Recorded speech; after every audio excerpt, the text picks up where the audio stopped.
your deck joists are all going to be fastened to your deck or inside your deck using joist hangers. These go on the inside of your rim plates. We attach these with 9-gauge 1.5-inch nails. That's to code standards, but these would actually attach to your rim and your joist goes inside of it. Your rim plates are actually attached to your house with what we call ledger lock bolts.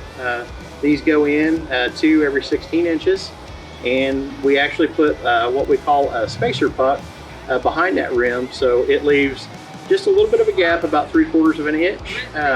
We don't attach that rim direct to siding anymore. We give it just a little space.